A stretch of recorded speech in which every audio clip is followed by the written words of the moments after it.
How many times have you tried to focus for just 10 minutes and failed? Be honest. How many times have you sat down telling yourself, just 10 minutes, that's all I need, and within seconds, you were already reaching for your phone, checking an email, or drifting away in thought? You're not alone. In fact, modern life has trained our brains to fail at something that should be simple: focus. But here's the good news. In the next 25 minutes, you won't just hear another motivational talk. You'll get an actual protocol, grounded in neuroscience, proven by history, and lived through real people who mastered their attention. We'll explore why your brain resists focus, the science behind rebuilding it, and most importantly, a practical 10-minute routine you can apply today to regain control. This isn't theory. It's science made usable, and I'll back it up with references to the latest research from people like Andrew Huberman, studies on neuroplasticity and attention cycles. Because focus isn't just about productivity, it's about who you're becoming. And over the next minutes, we're going to reshape how you think about it, forever. Are you actually training your brain to be distracted? Here's something most people don't realize. Distraction is not laziness. It's training. Every time you leave a task half-finished, scroll while switching between apps, or juggle 5 little things at once, your brain is learning, and it's learning very fast. There's a psychological principle called the Zeigarnik effect. It shows that our minds hold on to unfinished tasks like open tabs on a computer. Each one drains mental energy, even when you're not actively thinking about it. That's why, at night, you can't stop replaying what you didn't get done. So, here's the shocking truth. You may think you're simply distracted, but in reality, you're training your brain to stay that way. Even geniuses weren't immune. Take Leonardo da Vinci. Brilliant, yes, but he left dozens of projects unfinished. Sketches, paintings, inventions, many never completed. His mind was constantly pulled in too many directions. Genius? Absolutely. Focused? Not really. Now ask yourself, how many times a day do you reward your brain for abandoning something halfway? Every notification you check, every browser tab you hop to. It's like giving your brain a cookie for being distracted. And the brain loves rewards. Over time, it doesn't just allow distraction, it craves it. So the real problem isn't that you lack discipline. The problem is that your brain has been unconsciously trained for fragmentation. And the first step to regaining focus is to stop rehearsing distraction. What does science reveal about the invisible muscle of attention? Science shows that focus isn't just a personality trait. It's a biological process. And like a muscle, it can weaken, or it can grow stronger. 2 key neurotransmitters are at work here: dopamine and acetylcholine. Dopamine gives you motivation, the drive to chase something. Acetylcholine, on the other hand, locks your spotlight of attention onto that one thing. When they work together, your brain enters a zone where distractions fade, and focus feels effortless. But when dopamine is fragmented, split between dozens of notifications, your brain keeps chasing novelty instead of depth. And here's a shocking study. According to research from Microsoft, the average human attention span is now shorter than a goldfish. A goldfish can focus for about 9 seconds. Humans, just about 8. That's not evolution. That's training gone wrong, so let's flip the script. Imagine focus like a gym muscle. Every time you bring your attention back, even for just 30 seconds, you're giving that muscle a rep. And reps build strength. Here's where I want you to engage. Right now, drop a comment and tell me, how long can you currently stay focused before your brain wanders off? Is it 2 minutes? 5 minutes? 20? Don't be embarrassed. Whatever the number is, it's your baseline. And the beauty of neuroplasticity is that baselines can change. With the right training, your focus muscle can grow stronger, week after week. Because here's the truth. Focus is not a gift. It's a circuit, and every circuit can be rewired. How can you reset your focus in just 2 minutes? Up until now, we've been talking about the problem. Now, let's do something about it. together. I'm going to share the first part of a 10-minute protocol that neuroscientists, athletes, and even military programs use to sharpen attention. And the crazy part, the first step takes only 2 minutes. It starts with your nervous system. When you're anxious, restless, or scattered, your brain isn't broken. It's just in survival mode. The fastest way to reset it is through something called cyclic breathing. Here's how it works. Inhale through your nose for 4 seconds. Hold for 4 seconds. Exhale slowly through your mouth for 6 seconds. Then pause for 2 seconds before the next breath. This pattern lowers cortisol, balances your heart rate, and literally tells your prefrontal cortex, the part of your brain responsible for focus, it's safe to concentrate again. Let's do 15 seconds right now. Ready?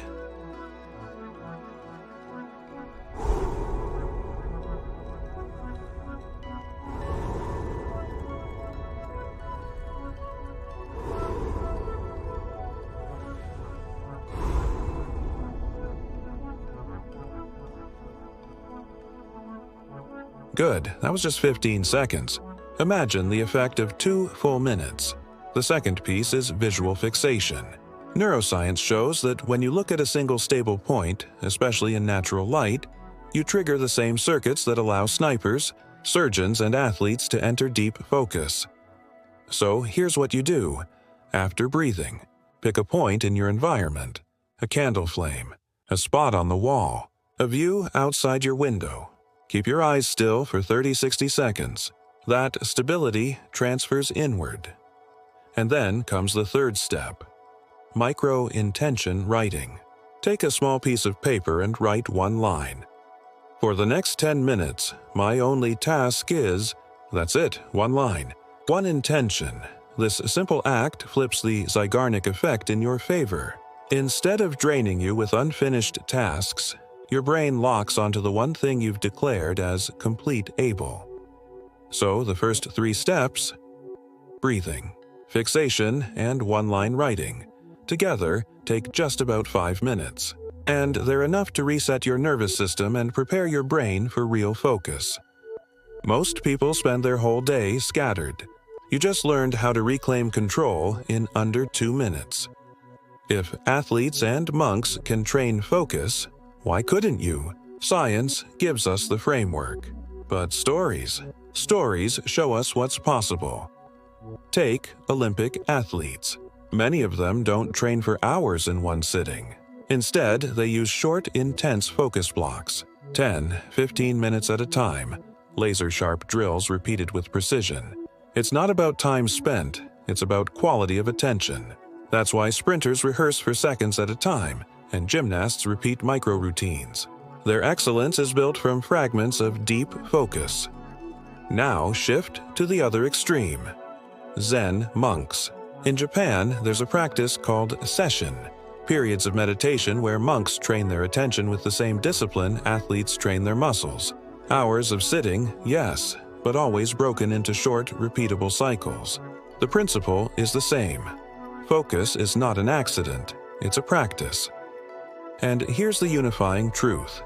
Athletes, monks, musicians, scientists, they didn't wait for focus to magically appear. They trained it like a skill, which means you don't need to be a monk in a monastery or an athlete with a coach to build focus. You just need the willingness to start with small blocks. So the real question is not, do I have focus? The real question is, am I willing to train it? Because if they can, so can you. Which simple tools can extend your attention without effort? You've learned how to reset your brain and set a clear intention. Now let's extend that focus beyond just a few minutes. The first tool is quick journaling. After your breathing and 1-line intention, take 1 minute to dump your mental clutter. Write down the thoughts racing in your head, the shopping list, the email you need to send, the worry you can't shake. Once it's on paper, your brain releases it. You've offloaded the noise. The second tool is sound design.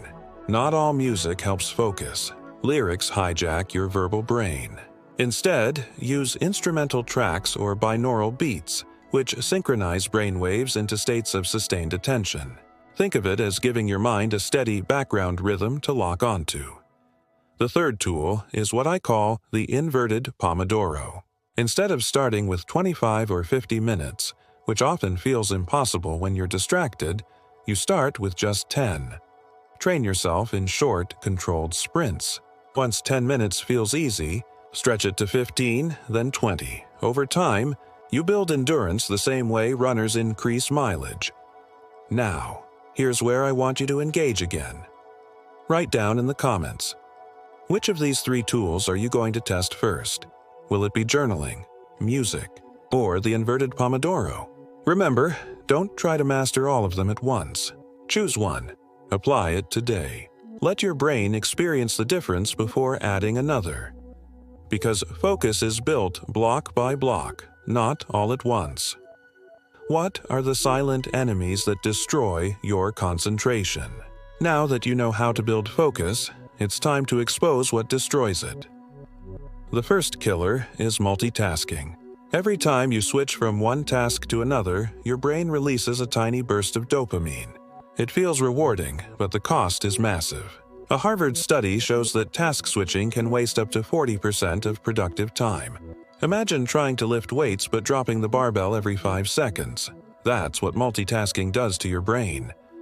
The second killer is misusing caffeine. Coffee, in the right dose, can sharpen attention. But slam too much too fast, and you spike your system only to crash later. True focus isn't about peaks and valleys.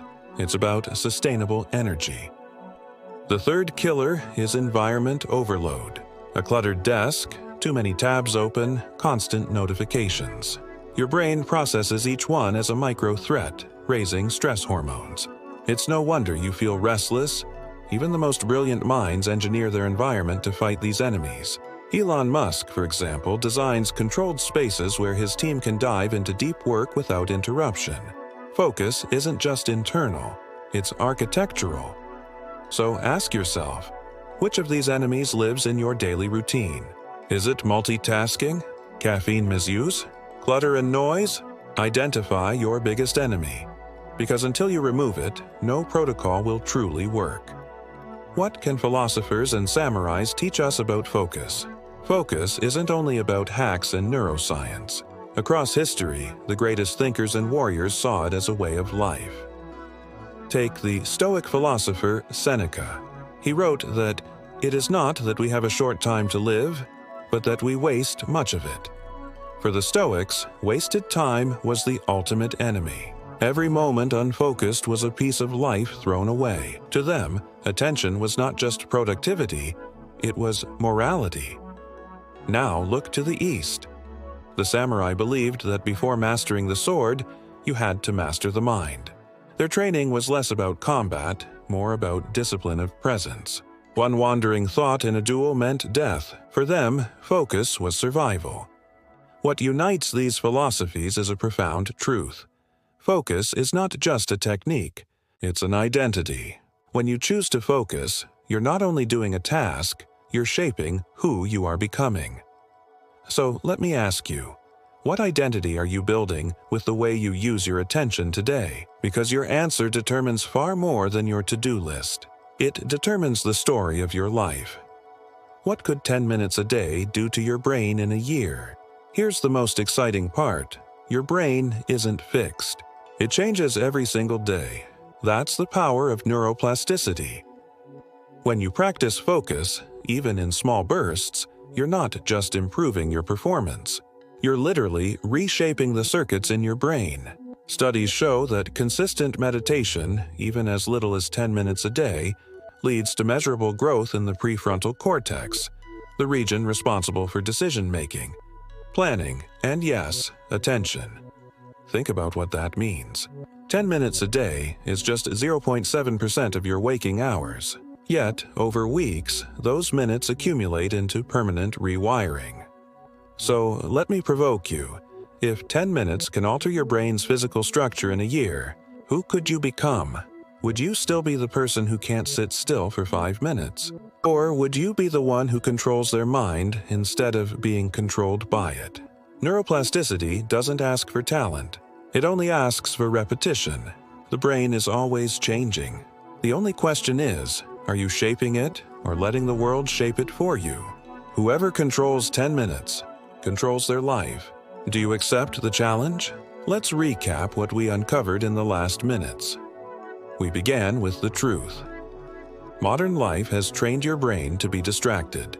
We saw that distraction isn't weakness, it's unconscious practice. We explored the neuroscience, dopamine, acetylcholine, and how focus works like a muscle. Then we built a solution, a 10-minute protocol, breathing, fixation, and one-line intention, followed by tools to extend focus through journaling, sound, and gradual expansion. We exposed the silent killers of attention, multitasking, caffeine misuse, clutter, and we looked at timeless wisdom from Stoics and samurais.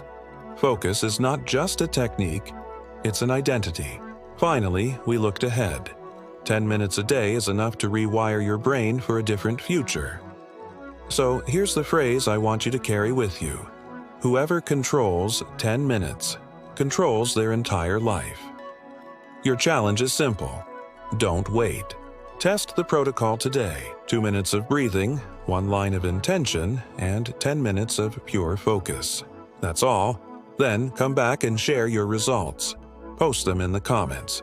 Pass this video to a friend who needs it. Because focus grows stronger when it's shared. And before you go, stay right here. To reinforce the information in this video, listen to the song we've added at the end. It's designed to support concentration and boost cognition. Let it guide your mind into deeper focus as you step into your own practice. Remember, this journey is just starting. There are deeper layers of focus waiting for you. The next step is coming, and you won't want to miss it.